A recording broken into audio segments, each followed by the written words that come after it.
এখানে কেউ নামতে পারে না, এই পানিতে কেউ নামতে পারে না, পানি হাতে হাতে ব্যবহার করতে পারে না। তাই যে কোনো সঙ্গে সঙ্গে যে কোনো সমস্যা হয়ে যাবে, এটাই কিন্তু নিশ্চিত। সবার কাছে এটা জানা আছে, কিন্তু এই পুকুর ব্যাপারে সবার কাছে এটা জানা আছে। আর তারপরে কি করলো, আম যখন হচ্ছে উপরেটা ঠোকাইছি, আমি আইছি।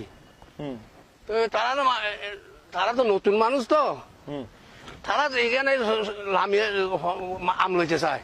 আমি মানা করি, তোমরা এখানে নাইমো না, মানা করি। তারপরও তারা মানা দিলি লাইমি লামানো করো দি যাইয়ারা আম খাইয়ারা তারা খামত দইছি। খাজন নিতে ধরো কিছুক্ষণ পরে চাইছি শিক্ষা খান্দি উঠছি। কি হয়েছে হয়েছে আর সব মানুষ হয়েছে, আমার তো হয়েছে হাত গেছে, হাতের আঙ্গুল একটা ইটে ভরিয়া সঙ্গে সঙ্গে দেরি নেই, ইটে ভরিয়া এটা ফাটে গেছে। তারপর আমি গেছি যাইয়া বান্ধান দিছি। আচ্ছা, কিছুক্ষণ পর আবার তারা খাজে ধরছে। খাজে ধরিবার পর আবার আরেকটা খান্দি উঠছি। কি হইলো, তোমার কি সমস্যা হইলো? বলছে যে আমার ইট হচ্ছে মাথায় ইট হচ্ছে। ওই যে উপরে খাজ করে ইটে একটা সুটে মাথার মধ্যে পড়ে গেছে, খলখলায় রক্ত উঠছি। তারপর যাই আবার বান্ধান দিলাম, আমার থোড়া মানা করে দিলাম পুকুরের নলামিবার লাই। তোরা আম খাই হয়তো খেয়াল করি না পারে, আমাদের খেয়াল করি না পারলে আমি কইতো তোরা পানি নলামিবার নাই। তো এইরকম কেউ এইরকম ব্যবহার করতে পারে, যদি ব্যবহার করে তাহলে ওর সমস্যা হয়ে যায়। তাহলে এই পানি পানি তবরুকের মতো ব্যবহার করবো।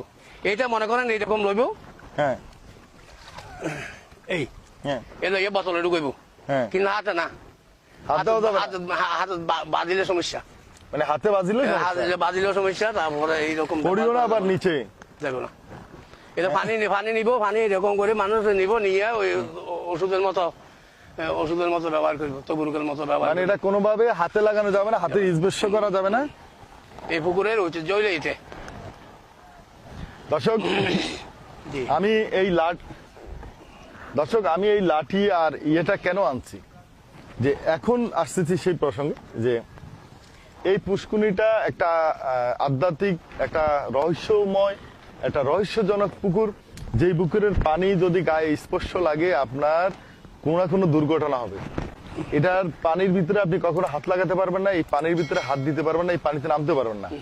প্রমাণ লাগে, জিজ্ঞেস করবে, সবাই বলবো প্রমাণ লাগে, আপনি চলে আসবেন।